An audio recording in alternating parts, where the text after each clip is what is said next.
If you have an interest in horses and love learning more about horses, the horse industry, teaching, or even managing your own horse business, then you're in the right place. We would love you to join us on our mission, which is to improve the lives of horses around the world through the education of riders, handlers, and trainers. So get comfortable, listen in, and enjoy.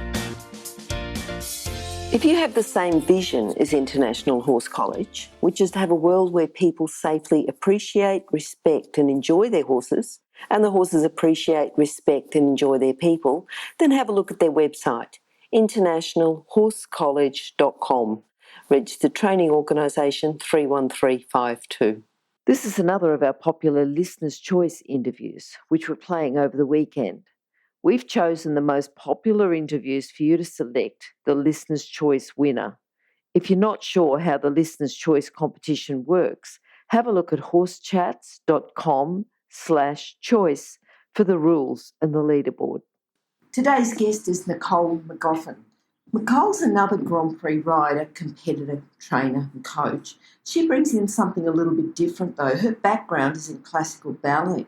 With the background of classical ballet, she's able to bring harmony, fluency and elegance into her dressage training. We'll talk to her a bit about that a bit later on. How are you today, Nicole? I'm great, thank you very much. How are you? Great. Nicole, we start off with a favourite quote or something that you say when you're teaching. Have you got something for us? I certainly do. I have a quote that I repeat not only to my students but to myself. And it is, frustration begins when your skill has ended. I think it's very easy for us to become frustrated as riders and trainers when we're working with an animal who obviously doesn't speak the same language as us. Yes. And I think it's, vitally important that we remember the reason why we're frustrated is because we don't have an answer to the problem. And it is not the horse's fault, nor is it the horse's problem that there's a training hiccup, but that we have to look at ourselves and find a skillful way to answer the issue that is being presented to us. It does. It puts it all back on you. And as you say, horses don't speak English. They don't speak the same language. We've got to learn to speak their language if we need to communicate with them. Absolutely. We are to take responsibility for the horses that we produce. They are a reflection on our own training and our own knowledge base. Yeah. So, when you're being presented with hiccups, and we all are along the way, it's really important to source further education of yourself to find ways to answer those hiccups. Yeah. Now, Nicole, you've got a background in classical ballet. So how did that work? Did you have horses first, ballet first, or how did that work? No. Yeah. I had ballet first, much to my parents' pleasure, I guess. They certainly wanted to raise a girl that I was the only girl in the family. I have three brothers. So they were hoping to raise a little lady. And I think that they would thought that classical ballet would be a nice avenue for a young girl. So I started dancing when I was 5. And my mum was very heavily involved in the dance school. So it was sort of wasn't really something I chose to do, but it's certainly something that we became very involved in. And I danced right up until the age of 16.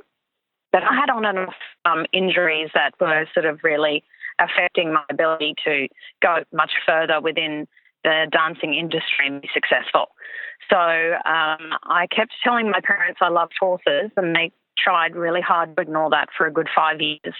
But they eventually gave in and allowed me to have lessons at a riding school. So I started a little later, I guess, than some.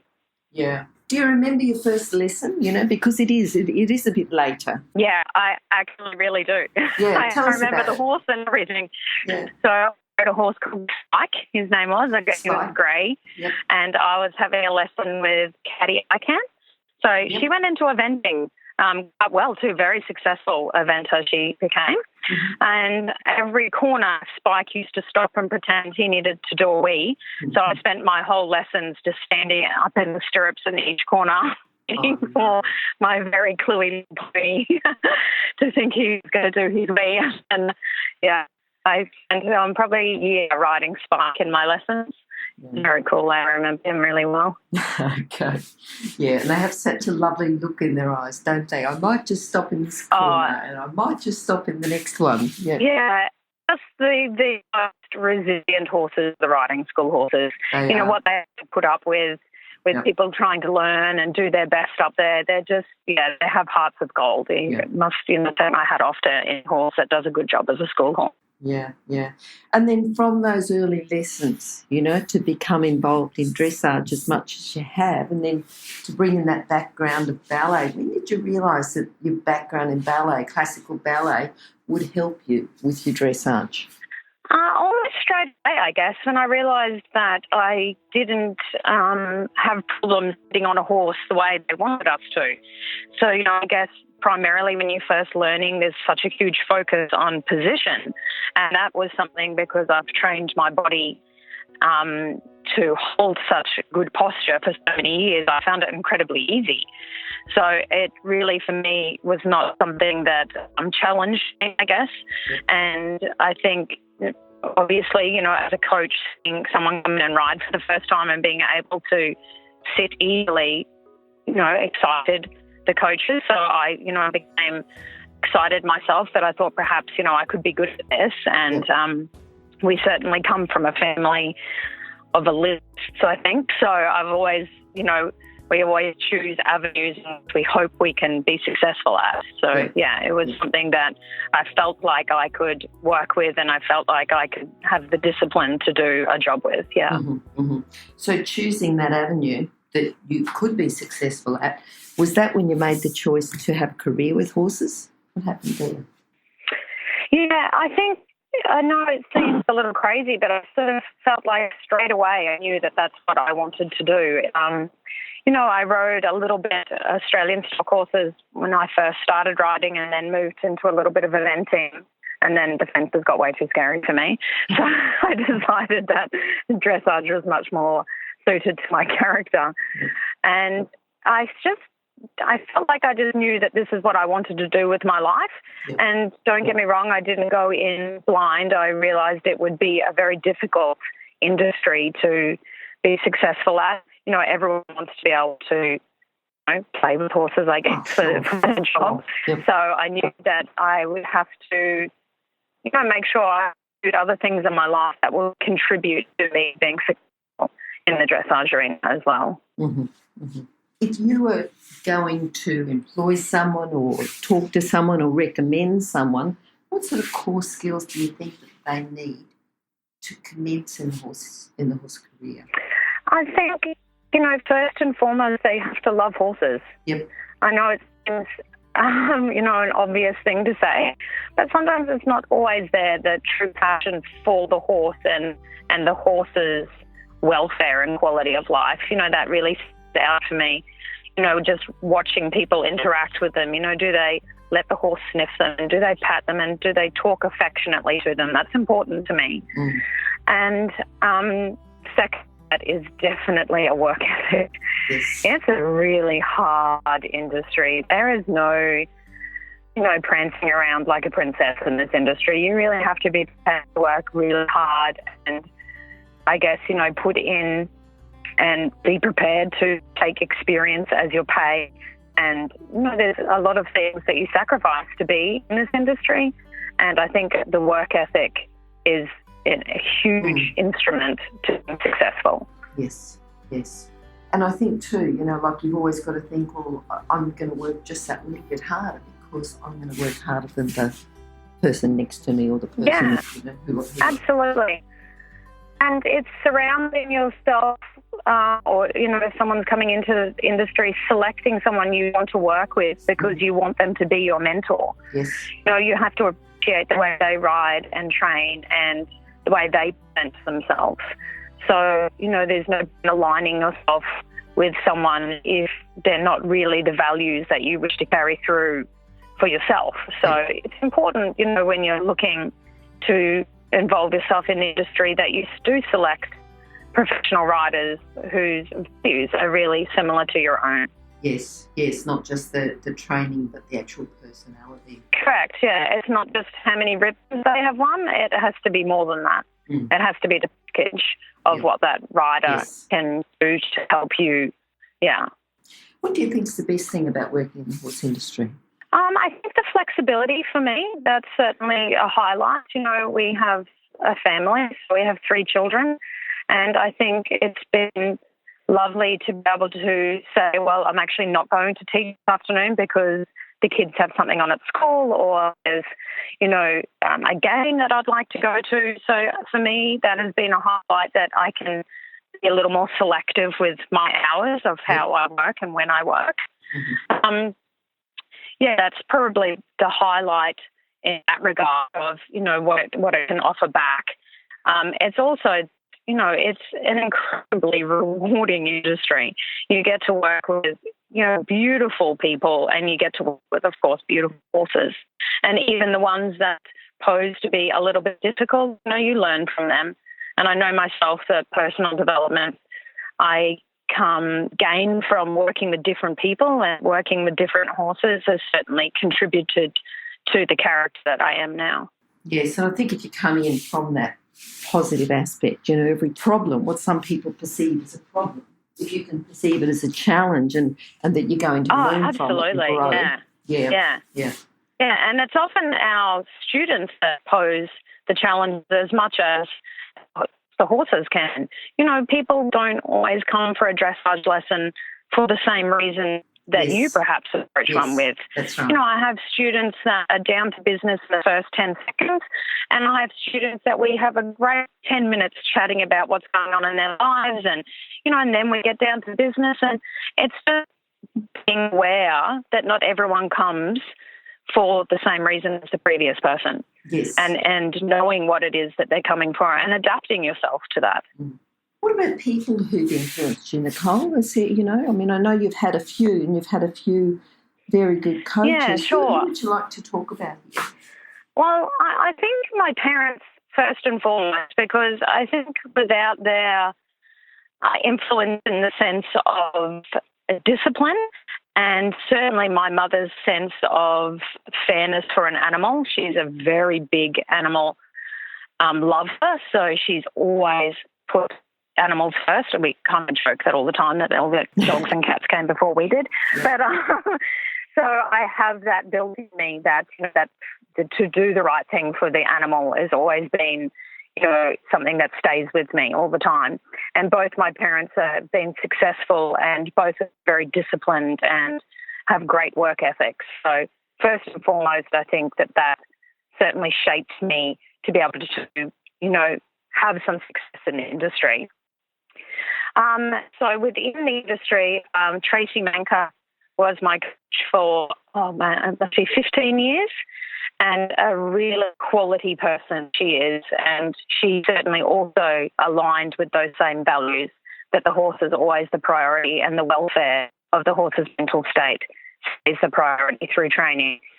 It is never something that she was willing to sacrifice. And so training with her for 15 years, again, you know, built on what my parents sort of started, you know, with my childhood. And then from Tracy, I went and trained with Stephen Peters in America. Yes. He, too, is very similar values again, where the horse's mental welfare is of the utmost importance. And he aligns also, again, with that elegance and the beauty and the lightness of the sport.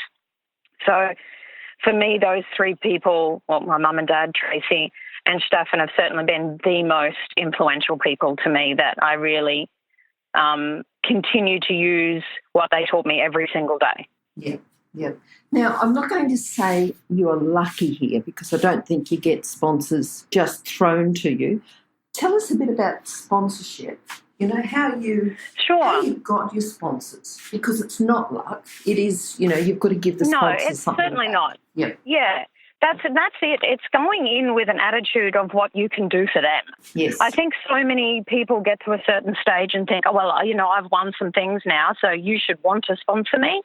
I've never taken that approach. I try to be very involved with my sponsors and always offering my time to them and what more can I do.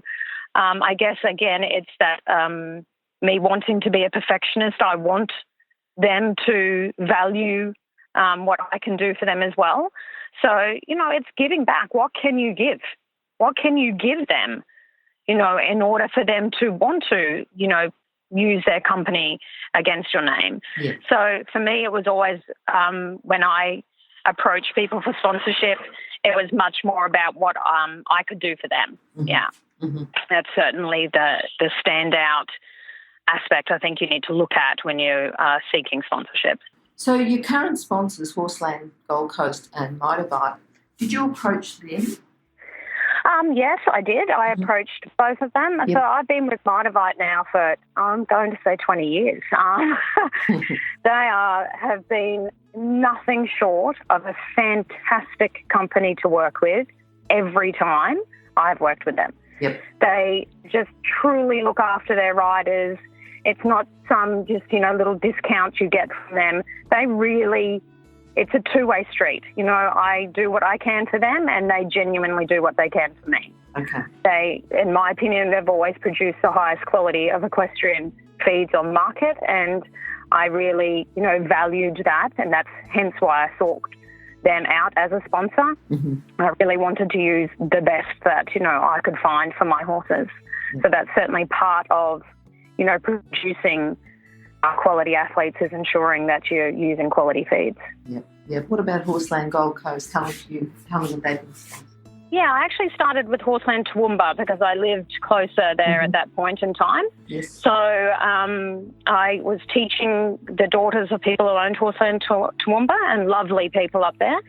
And when I moved to the Gold Coast, I spoke with Richard, who was the manager at the time, and asked if we would be able to transfer my sponsorship from Toowoomba to the Gold Coast. And again, it was more going in and speaking to them about, what I could do for them and the opportunities that I could offer for them more than it was, what are you going to give me? Yeah. It became much more about what I can offer them. And the other sponsor I have, it is super important. It is the most important thing. And the other sponsor I have, which is Janine Evans, all about physio. Okay. That's a great one for us riders to have. Yes. Yes. So I think Janine was starting to feel sorry for me needing to go in so often to have my body treated that she actually offered the sponsorship in that case, and she's been an invaluable part of keeping my body sound and being able to ride and really stay in one piece. So So you were going in. So what made you start with physio? Did someone recommend it? Was it something that you thought you needed? No, I'm one of those people that if I was an animal, you probably would have put me down. I seem to always have something wrong.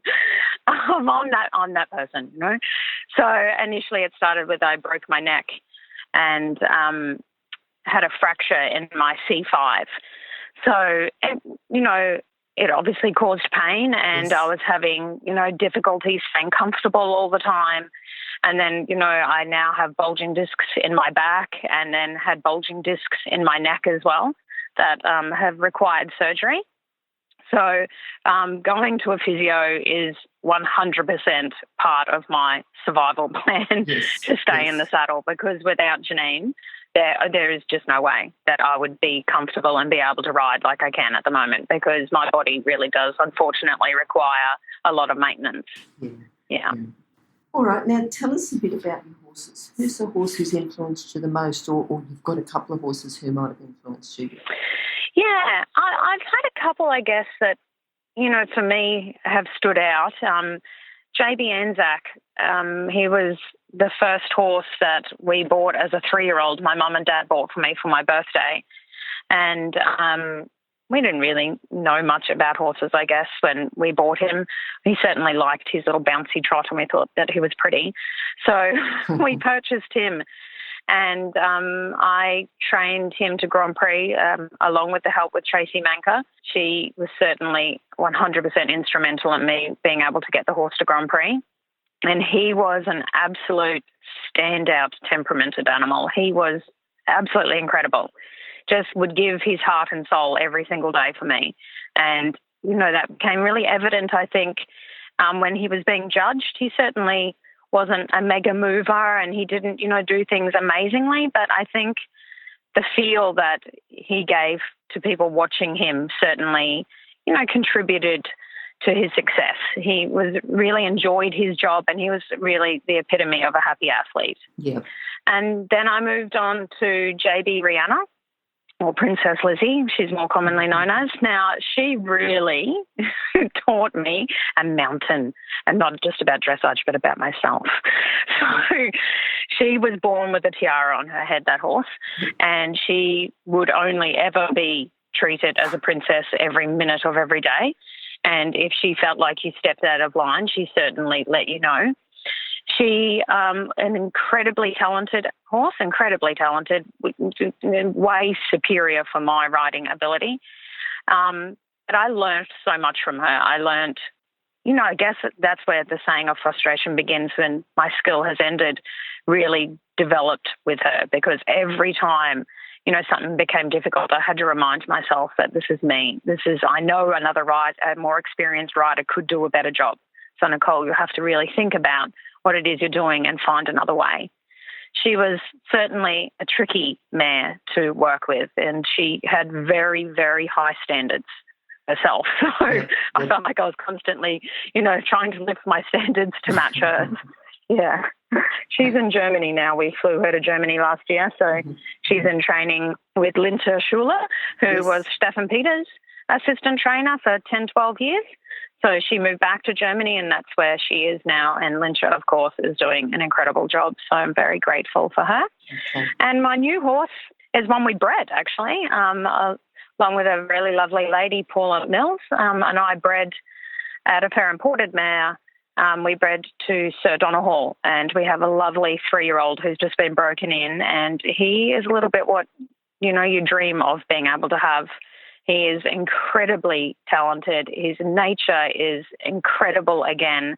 And there's just nothing I could ask to be changed about him. I feel like he's a little bit of a 1 in a million, this horse. Yeah. So we're really super excited for his future. Okay. Yeah. What do you think has been your proudest moment? I actually think the proudest moment, it is, because there's so many different moments for different reasons. I think one for me was when my parents were the proudest, actually. And I guess that's because, of all the sacrifices they made, they got to be part of this one. Yes. And it was when I rode Bev Edwards' 4-year-old JB Accomplice at Dressage with the Stars. Yep. I was, my first time down there, I certainly didn't have a name for myself. And I was competing against, huge names in our industry, and Heath Ryan and Matthew Dowsley were in the class. And we took down this little 4-year-old that we kind of hoped would make the second round, and we won. We won 4-year-old Dressage with the Stars, and my mum and dad were there, and I really just remember seeing my dad cry. It was really cute. So I think for me, it was one of the proudest moments because I got to share it with people. Yes. And it was certainly, a moment where, all the hopes that I could do something in this industry kind of, there is a possibility now. Yeah, I think that day sort of encompassed a few topics that really stand out for me. Yeah. So thinking about, where you are now, and I know that you've had your physical challenges, what else do you think there is to getting them to Grand Prix, to getting them to... a sports psychologist. Okay. You'll really need one of those. Yep. So I work very heavily with Jonah Oliver. He's a sports psychologist, and he's worked with some of Australia's hugest teams, Essendon Football Club, Tennis Australia, Brisbane Raw Soccer. So he's very experienced and certainly an elite person within his own field. And he has been absolutely instrumental in my ability to get the best from myself. Yeah. I guess. So, I guess we all talk about how amazing we can ride at home and how amazing we ride in the warm-up, and then for some, unknown reason to us, it doesn't seem to pull together in the competition arena. And I did suffer from what I would call extreme, anxiety when I was competing. And I started working with him in 2008, sort of when we were doing a hopeful tour into Beijing Games. And from there, really, I can say that the man certainly has changed my life, actually, not just my competitive life, but my life in general, and just how I deal with anxiety. Mm-hmm. So I certainly value sports psychology, it's a sport that requires a very holistic view, and that's certainly a huge area that I think can encourage people to, experiment with themselves. Yeah. It's very easy to get into the negative self-talk, just a little bit can create a bit more and create a bit more. Absolutely. And it's a sport of criticism. You go into the arena and you're asking, what can I do better? And it's certainly not the judge's fault that they write that down. That's what you're asking for. So it's being, constructive with how you deal with that and, working with the judges who are more than happy to help and just really, knowing how to deal with that, And when you don't feel like you're being successful and you don't feel like you're doing a good job, you seek help. Yes. That's how you got to deal with it, and that's how you got to learn, and that's how you got to grow from there. So if you've got a student who you're teaching, you're at a competition and they're about to, they're just warming up or they're getting ready to compete and they've got that bit of the negative self-talk that's coming out in the conversation, what would you say to them? Yeah, I think, the main message I got from Jonah, and I guess it's a little controversial, but that's okay. He always says, I don't really care how you feel. Do you know what you have to do? Mm-hmm. So, Jonah never came to a show and was like, so Nicole, how do you feel today? He's like, I don't really care how you feel. Yeah. What I want to know is, do you know what you have to do when you enter that arena? So if I'm warming students up in a competition scenario and I can see that, they are starting to be affected by their anxiety, I become very doing focused with them. So when you enter the arena, these are the two things I want you to be really working hard on. And it might, obviously it's different for everyone. It might be that, when you go through the corners, you really allow that horse to supple and loosen his neck, mm-hmm. or making sure that you stay accurate to your markers. I just become very doing focused rather than feeling focused. Okay. Yes. Okay. If you're an equestrian coach or a horse riding instructor, or even if you aspire to be one, have a look at the free video series for horse riding instructors on the Horse Chats website. Go there now, have a look, horsechats.com. All right, now when you're at competitions or when you've got your own horse, what's a common fault, a common problem, with your own students or people that you see, with people who go to compete in the dressage arena? It doesn't have to be at a high level, or maybe it's a problem that gets repeated we all stop the training. way through. Stop training? We stopped training. Okay. We decided to become geography focused instead of training focused. Yes. So we go, okay, I'm going to ride this test. It's A, enter, and C, track left. And I'm like, yeah, but what does that encompass? Like, what is that you're doing there? You can't just follow geography. Mm. And the hardest part of it is staying true to your training. And I do this myself, and I certainly teach my students too, that if you genuinely feel like you didn't ride something in there as well as you could and it's developing into a repetitive thing you're seeing in that competition arena, raise your hand, take an error and rewrite it again. Your job in there is train. It's to show your training, not show your ability to just follow geography. Yes. It has to be more than that. The people that have success are the ones that show a high quality of training whilst following geography, not geography and then some occasional training moments. Yeah. I think that it is very hard in our sport to become brave enough, really, to say, no, I'm really going to say that was not acceptable from myself or my horse, and I'm going to ride that again. And if you end up being eliminated, then so be it. But next time you enter the arena, you may not experience those problems. So in the long run, you do yourself a favour. Okay. All right, Nicole, tell us about a book that you might recommend to our listeners, something that's going to complement their training. I think, there's so many books out there, really, isn't there? I actually think I would lean more to inspirational stories than I would lend to sort of practical how-to ride books. Mm-hmm. And again, everyone sort of is interested and learns in different ways. But for me, I'm definitely more drawn to books of psychology and why I do things and, how I can better myself in responses to things, perhaps than I would learn from reading a book about, technical dressage things, I think. So it's a little personal, I guess. So it's just knowing a little more about how you learn and, adapting, finding something that suits you more than I think, than it is such a, I think, this would suit everyone type of an answer. Yeah. Okay. What are you looking forward to now? You've got your young horse, your Sedona horse. Is that what you're looking forward to? That's what your main plan? Yeah, and going back to Germany and riding with Linsha, with Lizzie, that's certainly something I'm super excited about. But yeah, certainly training the new boy. His name is Bert. That horse is super exciting. He's kind of like a fairy tale, what you hope a horse could be like. And yeah, I think that he's got a really exciting future ahead of him. And it's been a long time since I've started with a clean slate on a horse. So I'm really excited to get an insight into my own training, because that is really effectively what I think you get when you start on a clean slate. It's a little bit of a reflection of yourself and where you're at. So I'm really excited about that too. Yeah. Good.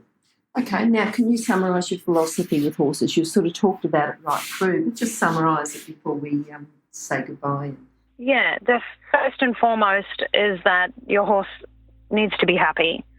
And, when you are presenting your final product to the judges, that you're presenting a happy athlete that, has been trained in a kind and harmonious manner. And I think that it is, a huge reflection on everyone's character. So I think it's a little bit of a character test for me, is I guess how I see it. I want people to know that, or think that my horses are happy and, that they're going around and doing their job, and it's not becoming something that is forced or something that is, uncomfortable for them. So for me, it is, produce a happy athlete in the best way that you can. And, if you're having troubles, really just self-reflect and find another way, or, go to someone else for help and, fresh eyes see different things and different resolutions. So, it's just staying a little more open-minded and making sure that the horse's welfare always remains your priority. Okay, good. Nicole, how can people contact you? Probably Facebook is, my most common form of contact. I clinic throughout Australia now. So we have 2 clinics in Melbourne and 1 in Adelaide. So, and occasionally in other parts of Queensland, but they're my regular monthly clinics. Yeah. So, but just on Facebook is probably the easiest way for people to get hold of me. Yeah. Sure.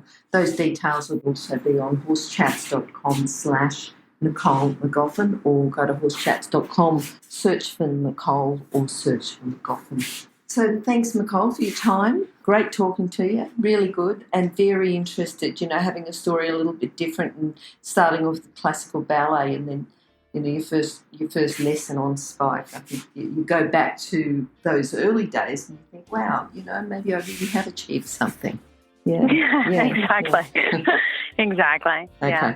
All right, Nicole, hopefully we'll talk to you again sometime soon. So thanks today and talk to you later. Lovely. Okay. Thanks bye. for your time. Bye. If you've enjoyed this chat, then please comment, rate and subscribe. If you'd like any changes or recommendations for guests, then please contact us through horsechats.com. And while you're online, have a look at the government-accredited courses at internationalhorsecollege.com. Registered Training Organisation 31352. Remember that our comments and instructions are general in nature and do not take into consideration your individual horses or your individual ability and circumstances. If you enjoyed this podcast, then please leave your comment below.